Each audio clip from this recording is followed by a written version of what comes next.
Bună, dragii mei, bine ați venit la previziunile voastre pentru energia lunii aprilie. Acestea se aplică tuturor celor care au soarele, luna și ascendentul în Berbec. Să vedem despre ce este vorba și cum ne poate ajuta energia pe parcursul acestei luni, pe data de 3 aprilie.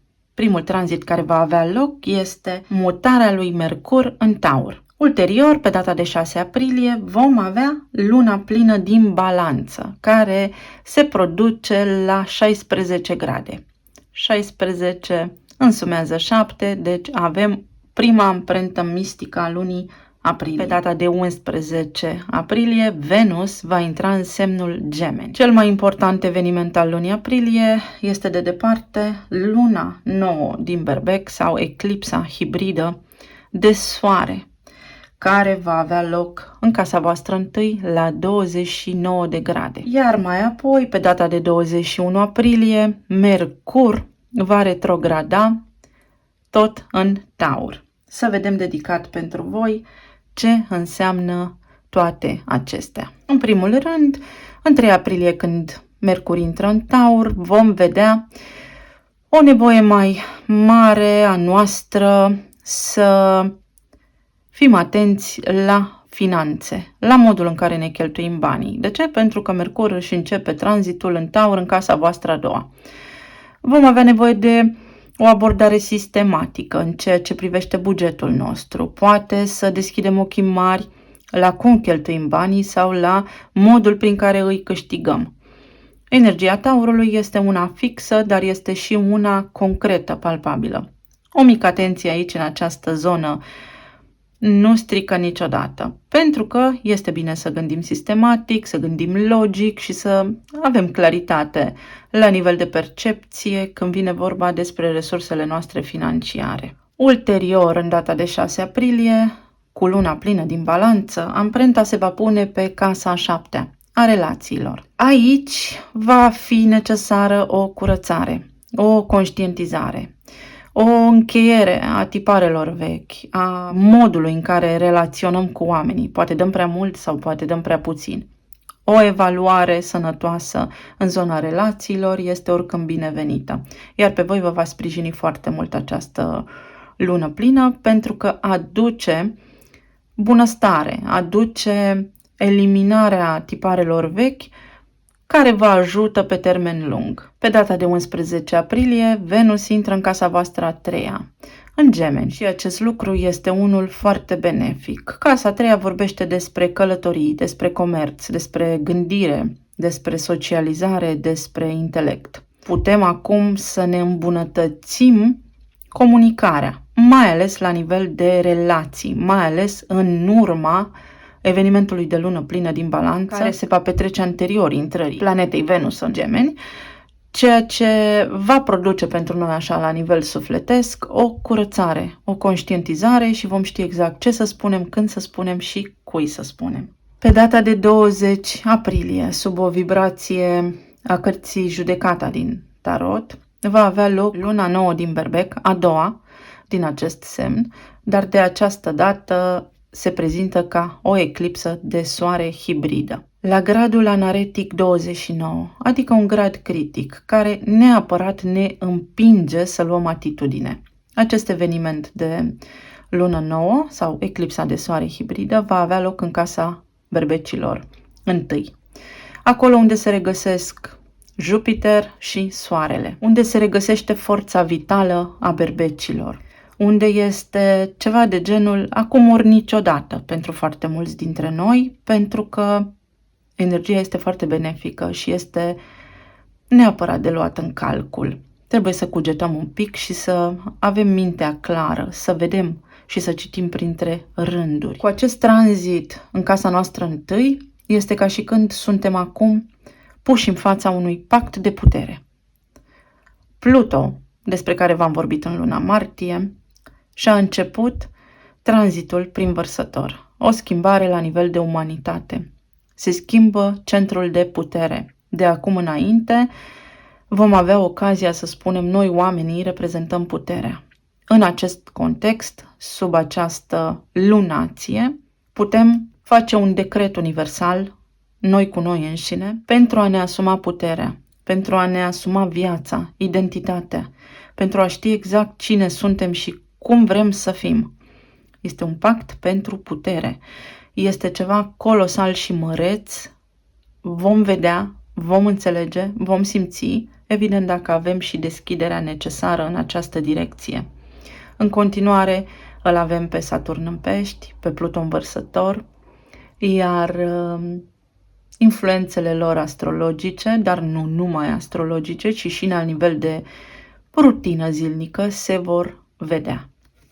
Eu vă urez tuturor o lună aprilie minunată, la mulți ani celor care își sărbătoresc ziua de naștere, disciplină financiară, multă iubire și multă sănătate. Se aude o alarmă. Iau aceste mici intervenții sau aceste mici întreruperi ca pe ceva benefic, ca pe un semnal de alarmă pe care atunci când îl aud trebuie să-l iau în calcul. Am ocazia acum să fac ceva măreț, colosal pentru mine, să-mi schimb viața. Cum o voi face? Să vedem ce ne spun și cărțile. Ce stă la baza energiei lunii aprilie? Dragonii. Puterea de a înlătura tiparele vechi, vedeți? Dragonul, ce simbolizează el mistic? În primul rând, din ce știm așa la nivel de mitologie, dar și de prin filme, dragonul este influențat de bunurile materiale, este foarte puternic, este un simbol al focului și are o putere deosebită. Focul reprezintă focul cosmic, voința noastră de a mișca lucrurile, mai ales la nivel financiar. Iată, poate retrogradarea lui Mercur, acum pe data de 21, care în tarot este lumea, vine cu o închidere organică a unor tipare vechi pe care noi acum trebuie să le eliminăm. Dar nu numai la nivel financiar. Casa a doua vorbește și despre stima de sine. Vorbește și despre lucrurile pe care noi punem valoare sau despre bunurile noastre materiale, despre cum ne raportăm noi la viață în planul material. Iar aici, acest personaj are un as de spade, adică luminare, claritate la nivel mental, în ceea ce ține de finanțe, de stimă de sine, putere, forță să o facă. Vedeți că are aici posibil o mică inconveniență, are o diferență, deci ceva atipic. Trebuie să înlătur din viața mea lucrurile care mă țin pe loc, care mă fac să nu mă pot deplasa către direcția pe care sufletul meu o dorește. Și am cifra 6, o alegere, pentru că lumea în care trăim se schimbă. Luna nouă din martie s-a produs la 0 grade berbec, adică a fost un fel de resetare și a prevestit intrarea sau a pregătit intrarea lui Pluto în Vărsător. Cumva o resetare la nivel de umanitate, dacă putem spune, de tipare, de nivel de înțelegere, de trezire spirituală și așa mai departe. Puteți înlătura tot ceea ce nu vă servește.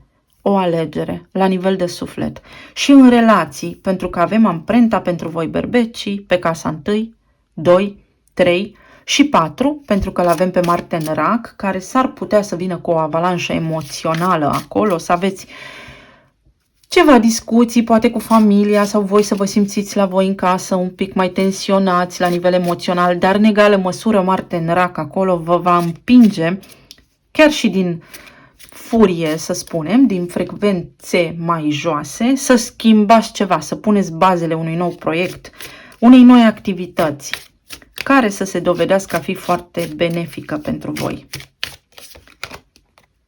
Escapism. Întoarce-te la tine. Întoarce-te la sufletul tău, pentru că ai toată înțelepciunea să o faci. Am numărul 32, care în sumat ne dă 5, adică schimbare. Alegerea să mă schimb este a mea. Alegerea să mă întorc la sufletul meu și să fac ceea ce este bine pentru mine îmi aparține.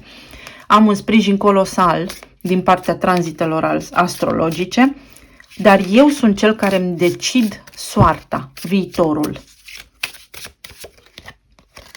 Și pasărea Phoenix, 9, închidere fenomenală a lucrurilor care nu funcționează pentru mine sau care m-au încurcat sau care m-au făcut să înaintez greoi în viață, să am constrângeri, să am limitări și provocări. Ce îi spune dacă ai ști că poți trăi fericit până la adânci bătrâneți, spune cartea aceasta, într-o traducere și adaptare proprie. Fabulos! Simt așa o emoție, am mâinile foarte reci acum de bucurie.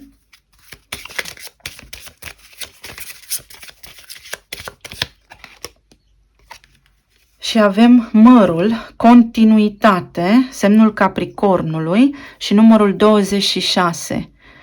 Continuă să te dezvolți, continuă să evoluezi, continuă să cureți ce nu-ți servește, continuă cu o rutină sănătoasă, pentru că știm, merele mâncate seara fermentează și nu ne fac bine. Exact așa, ce ținem prea mult sau lucrurile la care nu suntem atenți ne provoacă proastă dispoziție sau neplăceri. 2 și 6.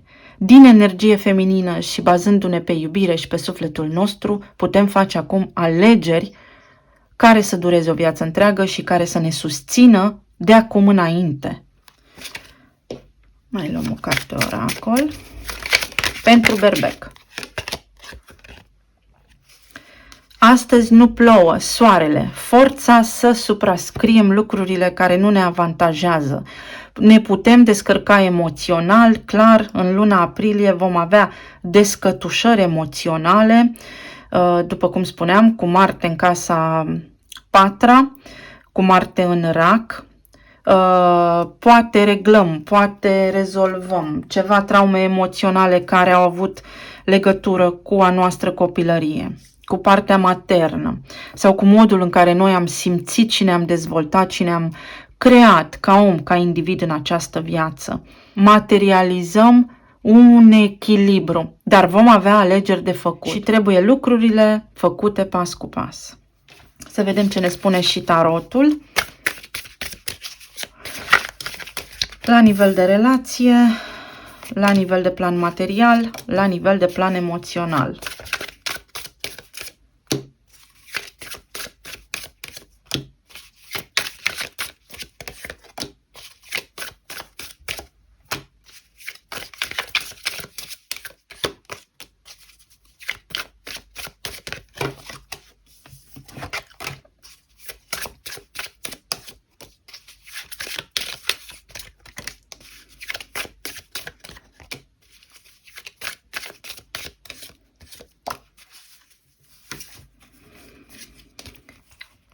La nivel de relație avem 10 de spade, cavalerul de bâte, 6 de spade, 2 de bâte, 9 de monede. Pornim către independență, către apreciere și stimă de sine. După o lungă perioadă în care înțelegem că lucrurile poate pentru noi au fost disfuncționale, dar noi nu am avut ochi să vedem și nici urechi să auzim, metaforic vorbind. Prindem curaj cu Soarele și cu Jupiter în casa 1, cu eclipsa hibridă care se va produce, să ne asumăm puterea, pactul pentru putere, să plecăm în călătorie, să plecăm către vindecare, să plecăm către claritate mentală, către a fi mai analitici la nivel financiar, către independență financiară, la nivel de relații, evident. Poate aveți de-a face sau ați avut de-a face cu o situație restrictivă, poate ați acumulat mici frustrări în sensul că poate partenerul vostru este cel care deține bugetul familiei sau se ocupă de bugetul familiei sau poate ați avut provocări la nivel financiare cu partenerul vostru. Ei, toate acestea acum se pot finaliza. Puteți căpăta deprinderea sănătoasă, să faceți lucrurile în favoarea voastră să funcționeze. La nivel de relație aici, unii dintre voi vă eliberați de o relație sau de un tipar relațional care v-a creat provocări.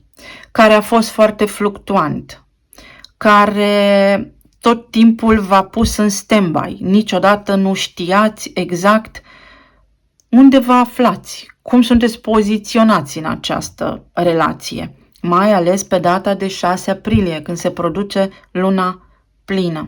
Cu prilejul acestei luni pline din balanță în casa voastră a 7-a, iată că aveți ocazia să vă faceți planuri pentru suveranitate, planuri pentru independență, planuri pentru a avea încredere în voi înșivă și a elimina tiparele care nu vă servesc în relație și a prinde curaj să faceți lucrurile pe care până acum doar le gândeați.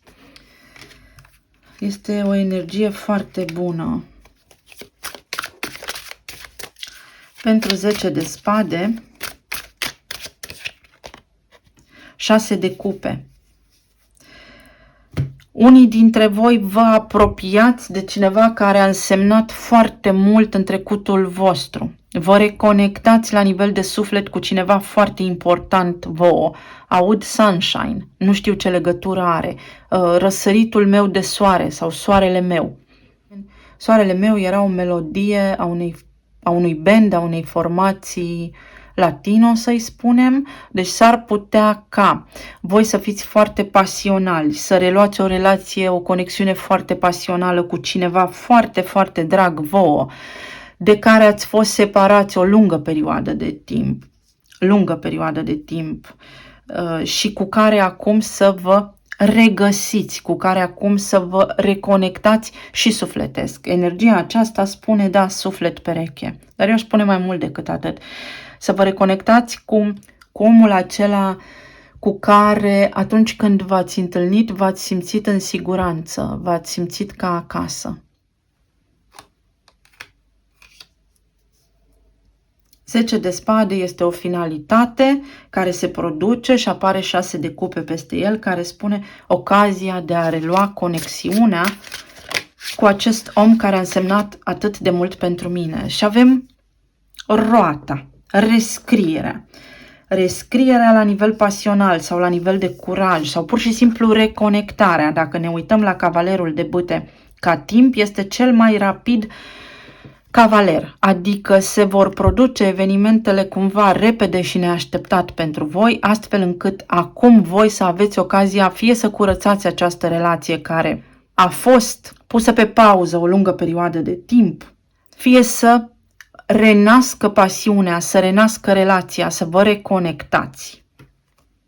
Și totul vine așa surprinzător, fără ca voi să realizați prea multe în acest proces. Pentru 6 de spade, cavalerul de monede. Ocazia de a vorbi acum sau de a vă sfătui acum cu persoana voastră iubită și de a face planuri concrete. 2 de bâte înseamnă plan și acțiune ulterioară, iar cavalerul de monede înseamnă ceva concret. Punem bazele unei relații solide.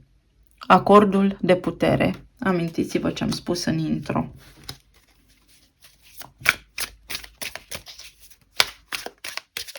Pentru cei singuri puteți cunoaște acum pe cineva care se mulează perfect energetic pe tiparul vostru, pe aura voastră, pe sufletul vostru, cu care să porniți la drum până la adânci bătrâneți, cum spune cartea de aici. Pentru 2 de bâte avem nebunul. V-am spus, începem acum ceva care durează. Dacă ați fost separați, este o ocazie bună să revizuiți la nivel de relație statusul actual, să vedeți dacă mai așteptați sau dacă nu mai doriți să așteptați, dacă doriți să progresați sau dacă doriți să încheiați o relație și să acționați în consecința concluziilor trase. Pentru cei singuri, această lună vine cu prilejul de a vă cunoaște partenerul potrivit cu care să aveți o relație de lungă durată. Iar pentru 9 de monede avem împăratul. Sunt stăpân pe propriile mele emoții sau, de data aceasta, omul care vine alături de mine își asumă relația, își asumă partea sa din relație. Vine complet, a depășit provocările pe care le-a avut anterior. Noi doi împreună depășim provocările pe care le-am avut anterior și avem parte de un nou început stabil la nivel de suflet. Suntem ca acasă. O energie foarte bună. Iar aceștia puteți fi voi, cei care, prin vibrația voastră actuală, atrageți acest nou început alături de persoana voastră iubită sau alături de o persoană potrivită vouă, astfel încât lucrurile să funcționeze atât la nivel de suflet cât și în planul fizic concret. Mai luăm aici o carte.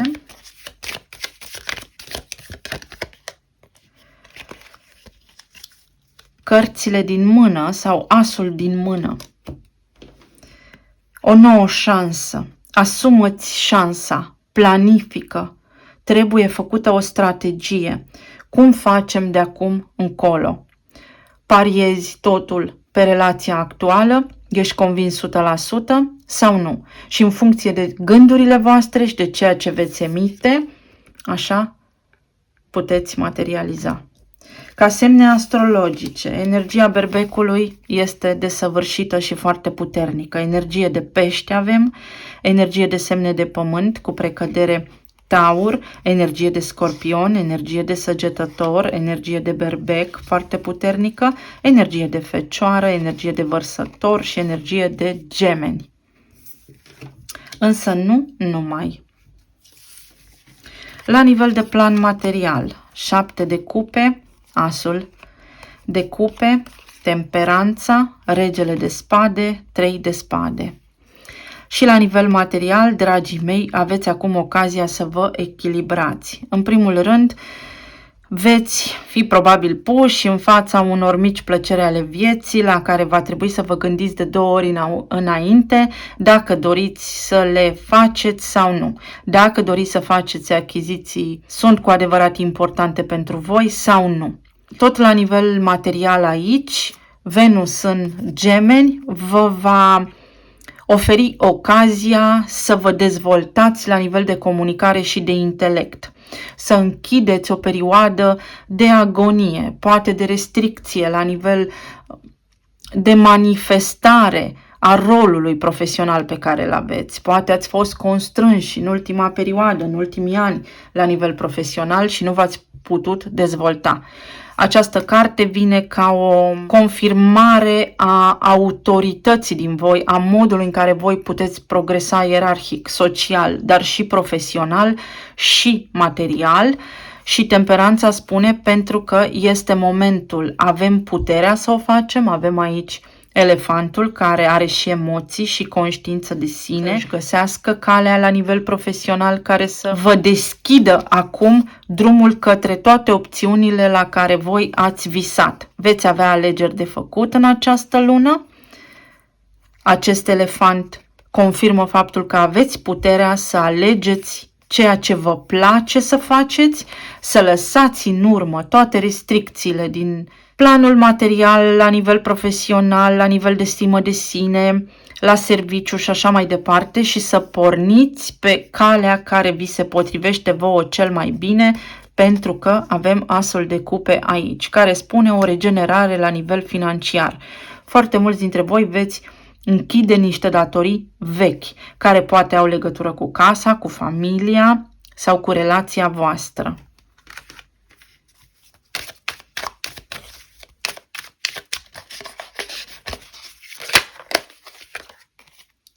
Opt de monede. Luna aprilie vine cu creștere financiară, dar și cu ordine și cu disciplină. Cu cât aveți un plan financiar și o educație financiară mai bună, cu atât veți reuși să avansați mai bine și mai sus. 6 de bâte. Unii dintre voi veți avea succes deplin în activitatea pe care o aveți sau în a vă găsi calea, serviciul, direcția profesională pe care o doriți sau să închideți niște datorii vechi sau să accesați un soi de finanțare sau refinanțare care să vă ajute pe termen lung să vă echilibrați la nivel material. Pe planul emoțional avem soarele, regele și regina de cupe, asul de spade și luna. Foai! Wow! Avem yin și yang. Regele și regina de cupe. Iubire adevărată și sinceră, asul de spade, luna și soarele. Întregul din mine salută întregul din tine. Întregul din mine iubește întregul din tine. Pentru că totul este parte dintr-un acord divin, acord karmic, cum vreți să-i spuneți, anterior acestei vieți sau anterior acestei perioade, dacă nu credeți în vieți anterioare. La nivel emoțional, veți traversa niște situații sau veți avea niște realizări, posibil cu ocazia lunii pline din balanță și cu ocazia lunii noi din Berbec, despre cum vă puteți echilibra, despre cum puteți triumfa în viață. Nu contează vârsta pe care o aveți, știți părerea mea despre vârstă, vorbim aici despre suflet și sufletul nu are vârstă. Sufletul este de la creație încoace, bătrânel, bătrânel. Deci această energie de aici spune: luna aprilie, prin aceste tranzite, ceasul cosmic îți aduce față în față o dorință foarte mare, o nouă aventură. Nu aventură la nivel sexual, relațional, o nouă aventură a vieții tale sau șansa vieții tale să te regenerezi și să trăiești o viață frumoasă alături de partenerul tău. Dar cine este partenerul tău? Asta veți avea voi de făcut în luna aprilie la nivel emoțional. Să vă întoarceți la sufletul vostru, să încetați cu dubiile, să încetați cu limitările, cu tiparele limitative, cu convingerile pe care le aveți și să străluciți. Să scoateți la suprafață din subconștientul vostru blocajele, traumele, durerea și să o alchimizați cu iubire. Așa, la nivel medical, văd armonie, posibil avalanșă emoțională, după cum spuneam, cu Marte în Rac, dar una peste cealaltă, tot ce veți scoate acum și veți curăța, rămâne curățat și vindecat.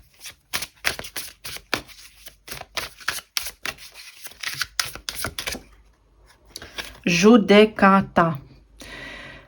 Eclipsa de soare hibridă din Berbec, gradul 29 sau codul liberul arbitru.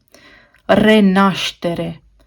Trezirea Berbecului din a nu mai fi o oaie, ci un lider, un conducător al vieții sale proprii. Trezirea Berbecului să își asume viața și reușita Berbecului, triumful Berbecului la nivel spiritual. O revenire, mai poate fi la nivel emoțional, o revedere foarte intensă, foarte emoțională și foarte profundă cu cineva extrem de drag vouă. Nu cu cineva anume, cu cineva, cu acel cineva.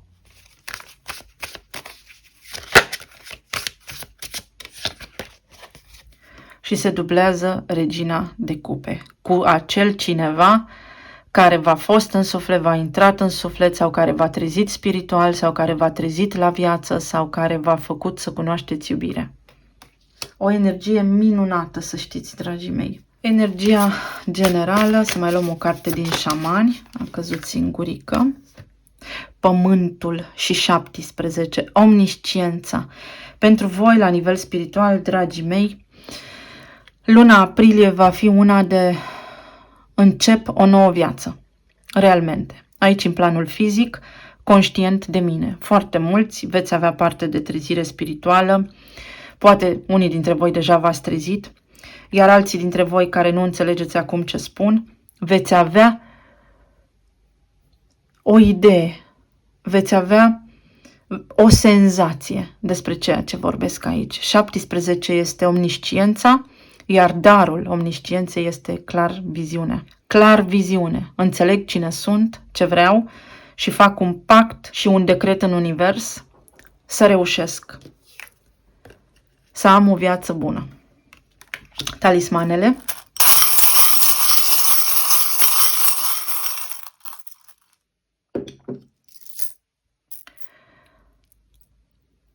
Am auzit, vedem cum se leagă, Muzeul Antipa.